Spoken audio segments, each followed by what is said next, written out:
오늘 우리에게 주시는 하나님의 말씀은 시편 32편 1절로 11절까지의 말씀입니다. 우리 다 같이 구약성경 823페이지쯤에 있는 말씀을 펴서 1절로 11절까지 교독하여 한 절씩 교독하여 읽겠습니다. 하나님의 말씀입니다. 허물의 사함을 받고 자신의 죄가 가려진 자는 복이 있도다.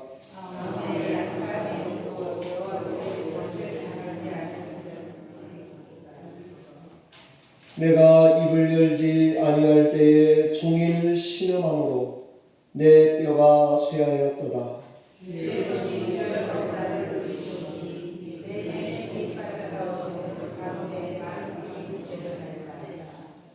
내가 이르기를 내 허물을 여호와께 자복하리라 하고 주께 내 죄를 아뢰고 내 죄악을 숨기지 아니하였더니 곧 주께서 내 죄악을 사하셨나이다.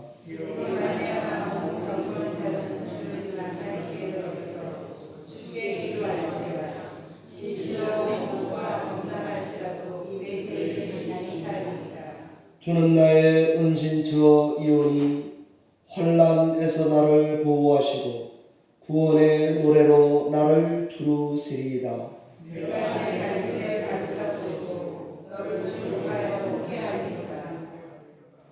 너희는 무지한 말이나 노새같이 되지 말지어다.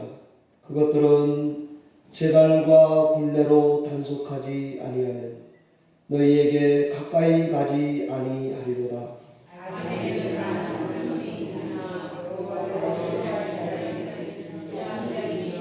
같이 읽습니다. 너희 의인들아 여호와를 기뻐하며 즐거워할지어다. 마음이 정직한 너희들아 다 즐거이 외칠지어다. 아멘.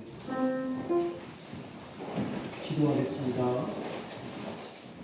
하나님 아버지, 정성을 다해서 찬양을 드리는 우리 찬양대 대원 한 분 한 분들을 성령의 영감으로 충만하게 하시고 은혜가 늘 모자라지 않도록 풍성하신 은혜를 허락해 주시옵소서. 오늘 이 시간도 생명의 말씀을 저희가 받아 먹을 때에 이 양식이 오병이어의 기적 후에 거둔 12광줄이 7삼택이 될 정도로 넉넉하게 하시고 이 말씀으로 인하여 산도 건너고 강도 건너며 바다도 지나 하늘까지 충분히 이르기에 부족함이 없는 생명의 말씀, 복된 말씀 되게 하여 주시옵소서. 예수님의 이름으로 기도하옵나이다. 오늘은 사순절 셋째 주 주일입니다. 사순절 기간에 참회하며 신앙하셔서 여러 성도님들 모두가 은혜의 자리에 머물러 계시기를 주의 이름으로 축원합니다. 시편 32편은 페니티얼 발음이 잘 안 되네요. 쌈이라고 합니다. 참의 시인데요. 지난주 우리가 말씀을 나누었던 시편 51편을 포함해서 102편, 130편, 그리고 38편, 6편과 같은 시를 참회시라고 합니다.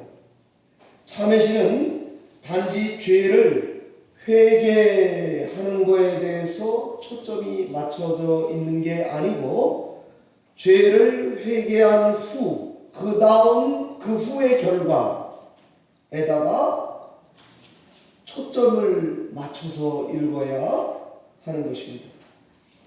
그러니까 죄에 파묻힌 슬픔의 노래가 아니라 그걸 넘어서서 하나님의 죄의 용서에 대한 감사의 노래라고 보고 참회시를 읽고 이 말씀을 붙들어야 하겠다는 것이죠. 신자가 참회를 실천하는 것은 좋은 것입니다. 이 참회에 머무르며 신앙한다는 것은 우리가 하나님의 은혜 자리에 머물러 있다는 증거가 되기 때문입니다. 오늘은 하나님의 은혜 자리에 있으려면 어떻게 해야 되는가 하는 말씀을 주신 말씀을 가지고 증거하겠습니다. 저희가 하나님의 은혜의 자리에 머무려면 반드시 죄를 슬퍼해야 합니다. 오늘 말씀의 시인이 어떻게 했는지 본문 3절 4절에 나와 있습니다. 아마 시인은 자기 죄로 말미암아 일정 기간 말을 잃어버린 시간을 보낸 것 같습니다. 죄가 참 무거워요. 그래서 입을 열지 않았다 이렇게 되어 있고요.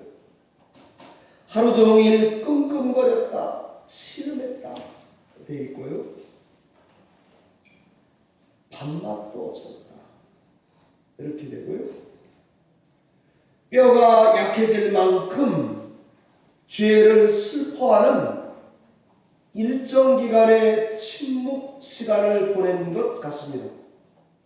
그래서 그는 생각하기를 진액이 다 빠진 여름 가뭄의 마름과 같이 내 영혼이 꼭 그렇다 이렇게 노래했고, 그 바람에 이 시인은 생각하기를 지금 하나님의 손이 나를 누르고 계시는구나 라는 결론에 이르렀습니다. 무슨 말입니까? 시편의 저자는 죄책감이 들어 죽을 맛입니다. 신자가 죄와 씨름하고 심각하게 생각하고 있다는 말 아니겠습니까? 그런데 성경은 바로 이런 시간이 신자에게는 은혜의 자리다 이렇게 말하는 것 같습니다. 기억하셔야 되겠습니다. 신자도 슬픔의 시간에 던져질 수 있습니다. 신자도 죄로 말미암아 침묵의 시간을 보낼 수도 있습니다. 우리가 흔히 믿음 좋다는 기준을 가지고 믿음이 좋은 사람은 늘 기뻐해야 된다는 강박이 있는 것 같습니다. 현대인들, 신앙인들 중에 더 많은 것 같아요. 말을 잊을 정도로, 밥맛이 없을 정도로, 잠 이루지 못할 정도로, 의욕을 상실할 정도로, 분위기 때문에가 아니고요, 죄와 씨름하느냐고 이 상태를 유지한다면, 있다면 성경은 그것을 은혜의 자리에 신자가 있다 이렇게 보는 것 같습니다. 기쁨 강박증에 걸려서 교회 생활을 하지 않기를 축원합니다. 기쁨 강박 보톡스를 맞으면 나중에 얼마든지 웃는 것은 웃는 것처럼 보이는데 부자연스럽게 보일 수 있습니다. 그래서 신자는 반드시 죄에 노출이 되면 그것을 씨름하고 해결하고 싸우고 슬퍼하는 신앙생활의 자리를 지키는 것 나쁘지 않습니다. 성경은 그것을 은혜의 자리에 있다 라고 말하고 있습니다. 두 번째입니다. 은혜의 자리에 있으려면 반드시 죄를 고백하라고 되어 있습니다. 5절에 오늘 본문 말씀에 보면 내 허물을 여호와께 자복 아뢰야 한다 라고 되어 있고요. 내 죄악을 숨기지 않았다 이렇게 되어 있고, 성도님들 중에 이 죄 고백을 안 하면 신앙생활하는 분들이 간혹 침체에 빠질 때가 있습니다. 저는 이 죄를 고백하는 신앙생활이 참 중요하다고 여겨집니다. 지은 죄를 하나님께도 말로 표현해서 고백을 하고요, 사람에게도 말로 표현해서 고백하는 신앙생활이 여러분에게 있으셔야 한다, 이 말을 하고 있는 것입니다. 마음에만 담아두면 안 되고요, 하나님 다 하시니까 한 걸로 치고 이렇게 해도 안 되고요, 이심전심일 거라고 생각해도 안 되겠습니다. 꼭 말로 하나님께 회개하는 센텐스를 구사해서 블라블라블라블라, 하나님 제가 죄를 졌습니다. 이것이 내가 생각할 때 부끄럽습니다. 저에게 무겁습니다. 나를 자유로운 심령이 되지 못하게 합니다. 저놈이 미워 보이게 합니다. 인생을 비관하게 합니다. 왜 이렇게 자꾸 짜증이 나는지 모릅니다. 왜 이렇게 부정적으로 보이는지 모릅니다 등 이런 말씀을 말로 죄를 고백하는 게 참 중요하다고 여겨집니다. 3절 4절의 말씀은 지금 제가 말씀드린 대로 침묵, 죄 때문에 신음하는 장면이 있고요, 5절에는 말로 고백한 죄가 한 절로 요약되어 있고요. 그래서 저는 죄는 슬퍼하고 그리고 말로 고백하자는 말씀을 드리고 있습니다. 저는 시편 32편을 보면서 이게 왜 중요할까? 이유가 두 가지가 성경 본문에 나오더라고요. 말로 표현하면, 제가 말을 했어요. 그러면 하나님께서 저의 죄를 용서해 주셨다고 들리거나 마음의 소리를 저희가 듣는다고요. 그런 과정을 거치면 죄에 대한 확신을 하나님으로부터 얻는 목적이 기능을 하는 것 같습니다. 그리고 두 번째는 오늘 주신 말씀에 보니까 기도할 기회를 얻게 된다는 것입니다. 죄를 고백하다가요, 확신이 들거나 기도할 마음이 생겨서 이것을 하나님께 나아갈 기회가 되는 것 같습니다.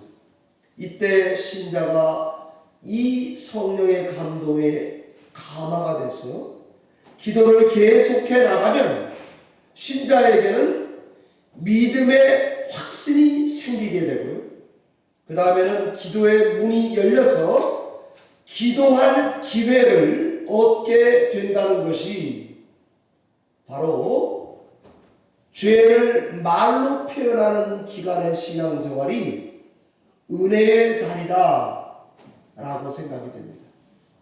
저는 우리 성도님들이 제가 하나하나 꼽씹어서 말씀드리는 이것을 가볍게 여기지 않으시고 슬퍼해도 된다, 죄와 반드시 싸워야 된다, 그리고 말로 하나님께 고백하는 신앙생활을 애써야 되겠다 하는 마음을 오늘 꼭 마음에 갖고 가시기를 바랍니다.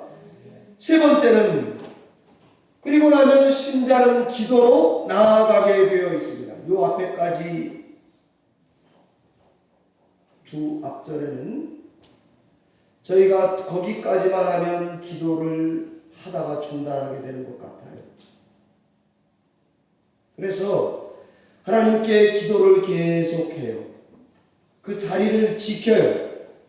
그러면 하나님이 우리 기도를 통해서 확신도 주시고 내 감정도 바꿔주시고 의지도 강하게 하셔서 하나님이 기뻐하는 것에 쫓아가도록 머물 수 있도록 계속 인도해 주신다고 저는 믿습니다. 그래서 기도하는 것이죠. 오늘 성경 본문은 홍수가 범람할지라도 그런 신자에게는 미치지 못하리라 이렇게 되어 있습니다. 제가 지금 말씀을 이렇게 설교하면 성도님들이 이런 마음속에 피드백이 있을 것 같습니다. 목사님, 그렇게 내가 신앙생활 해왔는데 또 반복되고 있습니다. 회개도 했고 말로도 했고 확신도 들었고 또 반복되고 있습니다. 도대체 언제까지 어느만큼 기도하면서 예수 믿어야 된단 말입니까? 라고 저에게 말하고 싶으실 것입니다. 저는 체험에 근거해서 말씀을 드리면 모르겠습니다. 언제까지 얼마만큼 기도해야 되는지는 사람마다 다 달라요. 단지 성경이 우리에게 말해주는 것은 주님이 나의 은신처입니다.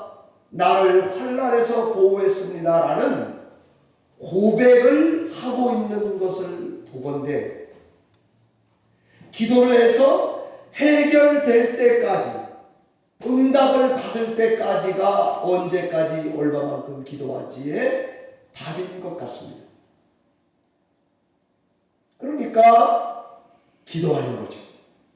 이렇게 기도하면 확신이 생깁니다.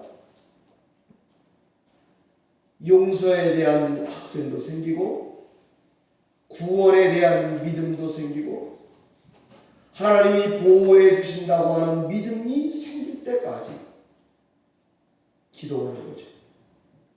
그러면 성령으로 충만하게 되어지고 기도를 중단하지 않게 되고 하나님이 인도해 주셨던 나를 머물게 해 주셨던 그 은혜의 자리에서 시와 찬미와 신령한 노래를 기도 중에 배우게 되고 그리고는 성령의 충만한 감정, 성령이 주시는 확신, 기도하다가 마음에 내리는 결단, 의지 이런 것들을 경험하게 될 거라고 생각됩니다. 3종 세트 감정도 하나님께 훈련받고 내 선택과 의지와 결단도 하나님이 도와주시고 그죠? 그렇게 신앙생활하면 오늘 성경의 저자가 왜 은혜의 자리에 머물러 있으면서 기도하고 있는지를 알게 되는 것 아니겠습니까? 저는 주신 말씀을 보면서 3절, 4절은 두 절이에요. 그리고 거기에 셀라가 붙어 있습니다. 그리고 5절은 한 절이에요. 거기에도 셀라가 붙어 있습니다. 그리고 6절, 7절에도 셀라가 붙어 있습니다. 침묵하고 회개하고 감사 찬양을 하면서 신앙생활을 했나 본데 앞부분과 뒷부분이 더 커요. 저는 예수 믿을 때 왜 우리가 하나님께 회개하면서 신앙해야 하는가 하면 이렇게 회개하면 하나님께서 우리를 더 은혜의 자리에 오래 머물러 있게 해 주신다고 믿습니다. 죄를 슬퍼했습니다. 거기도 은혜의 자리입니다. 죄를 말로 회개했습니다. 거기도 은혜의 자리였습니다. 기도하다가 죄 용서도 경험하고 마음의 변화도 경험했고 확신했습니다. 거기도 은혜의 자리인 줄로 믿습니다. 사랑하는 성도 여러분, 성공한 자리에서 신자는 이렇게 고백합니다. 하나님, 은혜 덕분입니다. 실패한 자리에서도 신자는 이렇게 고백합니다. 은혜가 아니었더라면 내가 망했을 거라. 제가 이렇게 표현하잖아요. 그러면 성도님들 중에 일부는 목사님들은 말을 잘해요. 네. 요렇게 말했다가 저렇게 말했다. 요렇게 이래도 좋고 저래도 맞는 것 같고 코에 걸 귀인가요? 코가 먼저인지 하여튼 이어령 코비자네요. 그죠? 이어령 비어령 한다고 생각하신다. 제가 말씀 준비하면서 가만히 성도님 입장을 생각하니까 제 말이 그렇게 들릴 것 같아요. 네. 이렇게도 말하고 성공하면 은혜 덕분이라고 생각하고요. 실패하면 은혜가 아니었으면 나는 완전히 망했다. 이렇게 생각하기 때문이죠. 성공해도 실패해도 신자는 은혜의 자리에 머물러 있는 줄 아는 사람들입니다. 제가 왜 이렇게 말할 수밖에 없는가 하면 이번에 저희 장모님 장례를 이렇게 한 주간 내내 준비한 장례는 저는 처음이에요. 굉장히 무겁더라고요. 그리고는 장례를 잘 마쳤습니다. 계속 웨더 체크업을 했습니다. 하관 예배 때 비가 오네. 비가 안 와야 텐트 안 치면 300불 돈 안 나가는데 말이지. 네. 비가 오죠. 장례할 때 불편할 것 같죠. 오는 분들이 얼마나 힘들까. 이 생각이 드니까 마음이 그랬었다고요. 날이 좋으면 좋은 대로 하나님의 뜻이 있을 뿐 아니라 날이 굳으면 굳은 대로 하나님의 은혜가 있다라고 제가 깨닫게 됩니다. 여러분 드라마 도깨비에 보면 제가 일부러 확인하려고 찾아봤어요. 예전에 한번 보고 지나갔던 거라 이렇게 돼 있습니다. 너와 함께한 날들이 모두 눈부셨어요. 날이 좋으면 좋아서 좋지 않으면 좋지 않은 대로 날이 적당하면 적당해서 모든 날이 좋았어. 그 도깨비 저기 여러분 다 아시죠? 공유랑 김고은이랑 한 대화 장면이에요. 예. 저는 그게 맞아요. 날이 좋으면 좋은 대로, 날이 나쁘면 나쁜 대로 하나님이 예비하신 은혜가 있어요. 내 육신이 편하면 편했던 대로, 고단하면 고단했던 대로 하나님의 은혜의 자리에 머물러 있었구나 하는 고백이 저의 고백입니다. 신자의 고백입니다. 우리들의 고백입니다. 이상하게 드라마를 보면 감동감화를 받아서 눈물을 흘리는데 성경을 보면 요놈이 잠만 오게 된다고 한다면 그건 도무게. 그러니까 하나님 말씀을 읽을 때에도 오늘 32편의 말씀이 은혜의 자리는 죄를 아파하고 힘들어하고 밥맛이 없을 때도 은혜의 자리였어요. 확신하게 될 때에도 은혜의 자리예요. 찬양하게 될 때도 은혜의 자리입니다. 신자는 하나님께 용서받은 눈으로 오늘을 보고 과거를 해석하고 미래를 기대하기 때문입니다. 예수를 믿고 보니 예수 믿기 전 고등학교 1학년 그 전에도 하나님이 나를 이렇게 사랑했구나. 믿을 때에도 그랬고 지금까지 그 사랑이 변함이 없구나 하는 확신을 가지고 목회하고 교회 다니고 있는 것입니다. 제가요. 나는 용서받았어. 난 복받은 사람이야 하는 것입니다. 허물의 사함을 받고 죄가 한 번 가려진 자는 일생 복이 있다는 것으로 읽힙니다. 내 영혼이 기만이나 거짓이 없고 예수 안에서 비가 오든 눈이 오든 결코 정죄함이 없고 이렇게 든든하게 장례도 장모님도 보내고 나도 하나님 앞에 갈 수 있습니다라고 확신이 드는 건 어떻게 해요? 이놈께 올 때가 아닌데 그런 생각이 드는 건 어떡합니까?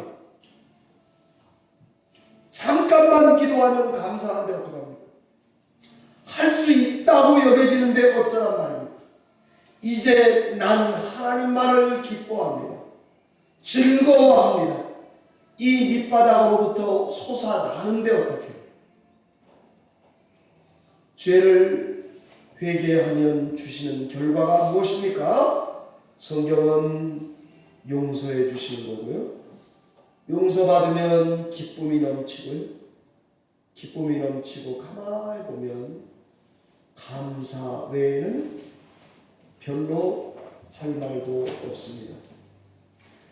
내 이 기쁨은 곡식과 새 포도주가 풍성할 때보다도 더하나이다. 다윗의 고백인데 오늘 시편도 다윗의 노래입니다.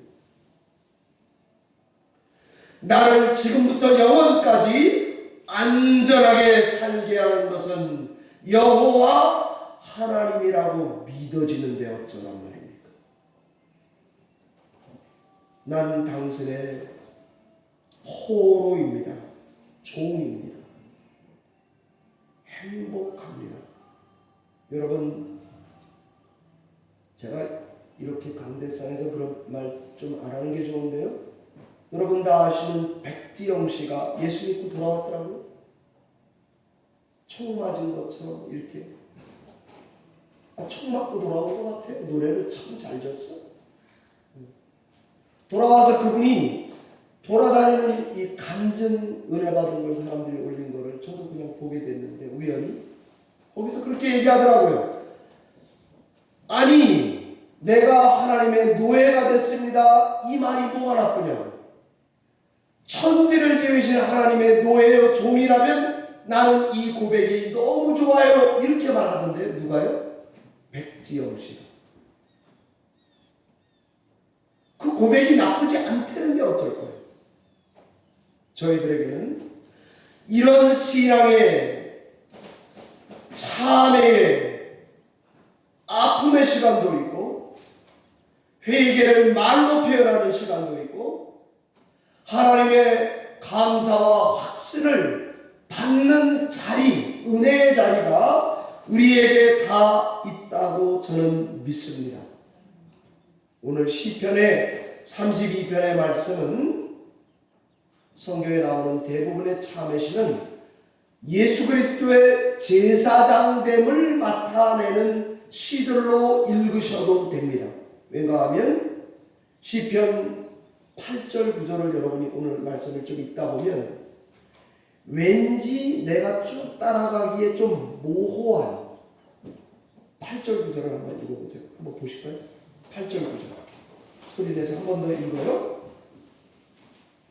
시편 32편 8절 9절 같이 소리 내서 읽어보겠습니다. 내가 내 갈 길을 가르쳐 보이고 너를 주목하여 훈계하리로다. 너희는 무지한 말이나 노새같이 되지 말지어다. 그것들은 제갈과 벌레로 단속하지 아니하면 너희에게 가까이 가지 아니하리로다.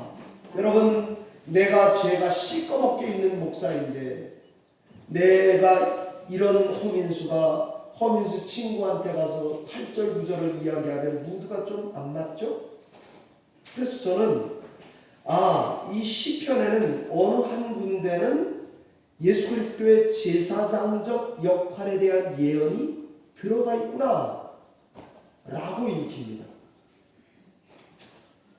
예수님이 제사장이 되셔서 완벽하고 영원한 제사장이 되셔서 우리에게 해주시는 말씀으로 읽으면 되겠습니다.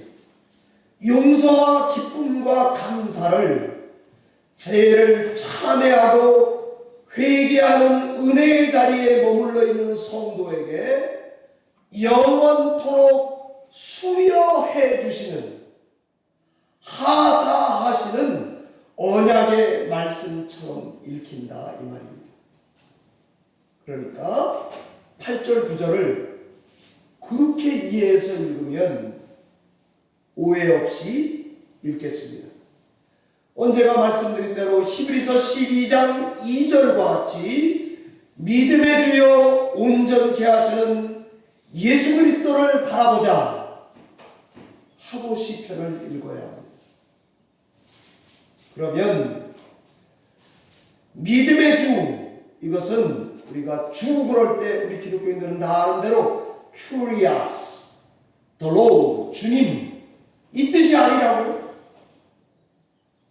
히브리서 12장 2절에 믿음의 주요 온전케 하시는 예수 그리스도라고 할 때 이 주는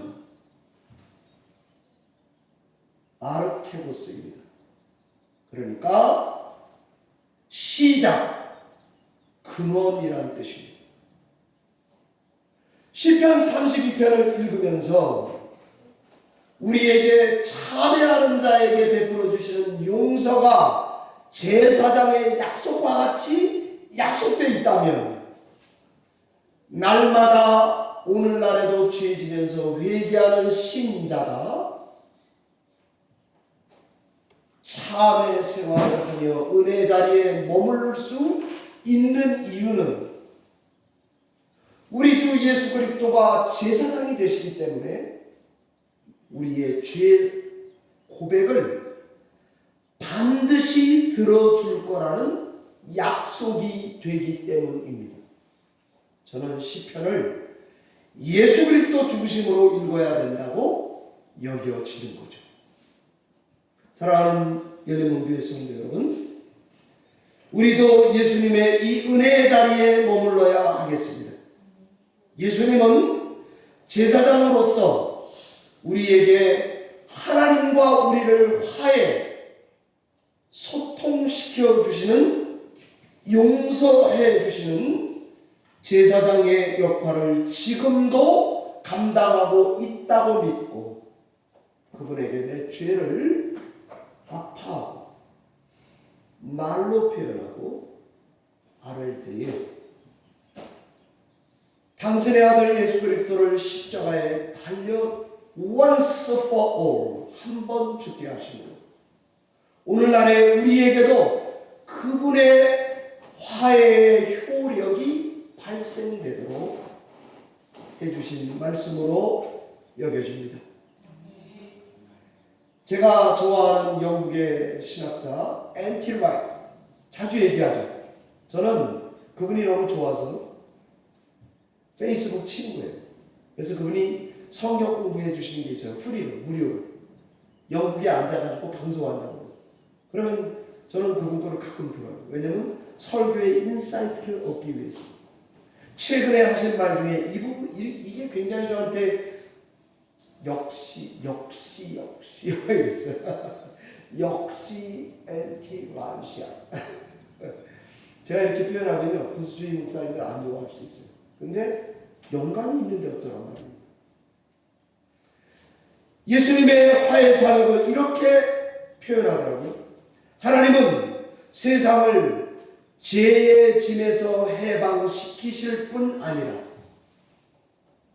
어떤 의미에서는 예수 그리스도 당신 자신도 타락한 세상에 늘 진노하시는 그 무거운 짐에서 자기도 해방되셔야 했다 이 말입니다. 자, 이 말이 어떻게 되는가 하면요, 예수님이 십자가를 짐으로 우리의 죄도 해방시켜 주시는 공로를 세우셨어요. 뿐만 아니라 자기 자신도 인간으로서 세상에 대한 미움, 불의에 대한 진노,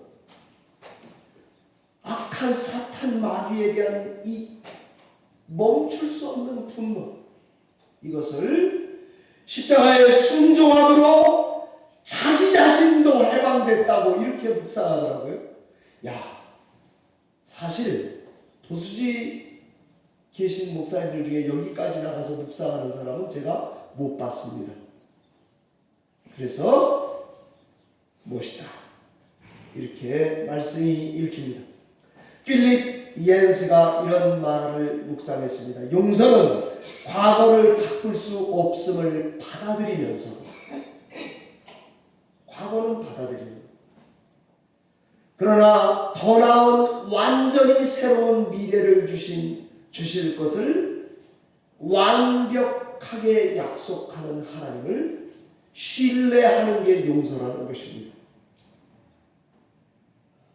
저는 이 말이 그렇게 좋았습니다. 여러분, 예수를 믿으면서도 얼마든지 슬픔이 있을 수 있다 이 얘기 드렸죠. 제가 장례 예배하는데 저희 아내가 뭘 입다가 많이 울었어요.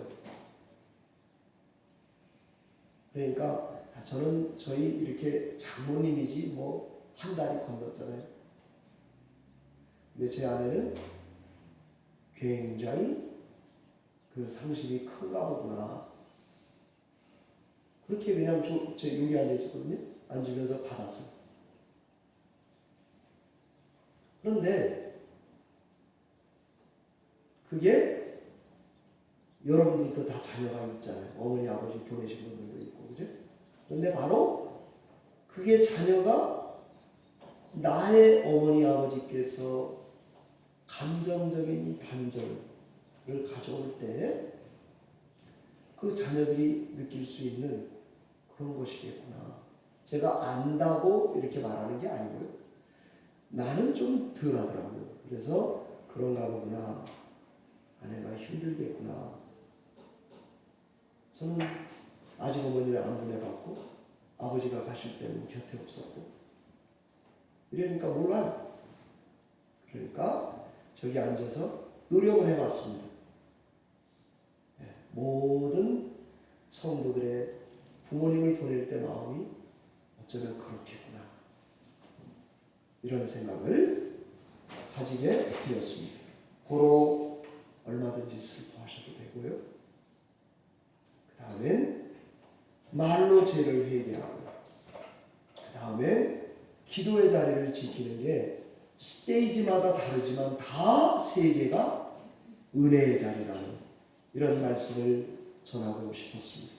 말씀을 맺겠습니다. 우린 지금 모두 다 은혜의 자리에 지금 예배하잖아요. 난 지금 여기가 은혜의 자리라고 생각이 됩니다. 전화하면 애들이 와줄 수 있는 것, 은혜의 자리입니다. 내가 전화했더니 캘리포니아인데 아빠 못 가요. 이러지 않잖아요. 야, 나 참 복받았구나. 제가 속한 화요일날 우리 교회에서 노회가 열리는데 노회와 보수주의 총회 KAPC가 은혜의 자리구나. 진보적인 총회들 많습니다. 여자 목사 안수 하시고 뭐 등등등. 저는 뭐 반대하지 않습니다만 총회들 많습니다. 근데 우리 총회는 상당히 경건합니다. 난 너무 그게 허민수, 저에게는 은혜의 자리고요. 열린문교회. 열린문교회는 나에게 너무 큰 은혜의 자리다. 내가 하나님께 불평했던 적이 있는데 정말 철없었구나. 기도하면서 장례를 인도했습니다. 하나님이 이 프로세스 일주일 동안 나에게 뭐라고 말씀하시지? 아주 귀 기울이는 마음으로 감정을 다스려가면서. 그런데 기도하고 나서 생각이 하나 팍 떠오른 게 있었어요. 저희 장모님 보내시고 어쩌면 앞으로 내 목회 방향이 크게 바뀌겠구나. 제가 그 생각이 들더라고요. 어쩌면 하나님께서 놀라운 일을 나에게 보여주시겠구나. 저는 요새 그런 생각이 많이 들어요. 제 나이, 제 목회 경륜, 연륜 별로 안 됐죠. 그런데 제가 깨닫는 말씀 이런 걸 생각해 보면 하나님이 나를 안 쓰시진 않을 거다. 그런 생각이 들어요. 안 쓰시면 손해일 텐데 이런 생각을 가지게 됩니다. 사랑하는 성도 여러분, 여러분들께서도 저랑 비슷한 시간들을 보내실지 모르겠습니다. 여러분도 저도 앉아있는 자리가 은혜의 자리입니다. 성도들이 제가 오지 마시라고 했는데 많이 들어오시더라고요. 그래서 생각이 많아졌습니다. 저희 장모님 가정의 첫 번째 크리스찬, 두 번째 크리스찬이신데 자녀들이 여기 강대상에 다 서니까 30명 되더라고요. 사진 찍는 사람까지. 그래서 하나님이 참 많은 일을 하셨고 복을 주셨구나. 그리고 우리 어머니 이제 이따가 예배 끝나고 우리 또 갈 거예요. 그런데 내려오다가 비가 오니까 또 배명희 권사님 거기에 잠깐 들렸어요. 조금 돌아가시고 뭘 아시려고 그죠? 그런데 이제 마음은 저는 그렇지 않더라고요. 거기 가면은 혹시 이렇게 두 분이 좀 만나고 사이좋게 지내시고 제가 늘 우스갯소리로 그런 생각, 엉뚱한 생각을 하는 거예요. 가까우신데 좀 이렇게 만나시면 좋겠다 하는 생각이 들고 너무 해피했습니다. 하나님께서 우리 열린문교회 성도님들 누구 하나도 외롭지 않게 그렇게 목양하라고 해주실 거라고 믿습니다. 기도하겠습니다.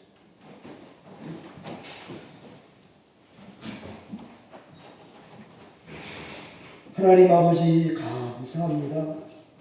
시편 32편의 말씀을 의지해서 죄와 씨름하는 것을 게을리하지 않고 죄를 말로 고백하는 시간을 게을리하지 않고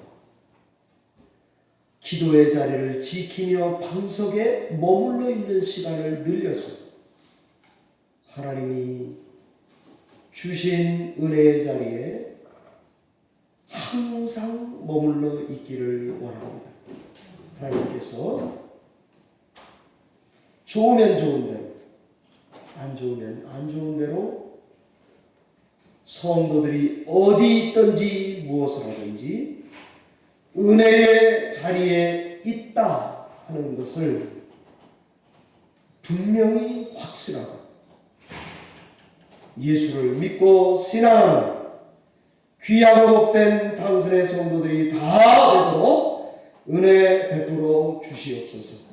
감사하고 예수님 거룩하신 이름으로 기도하옵나이다.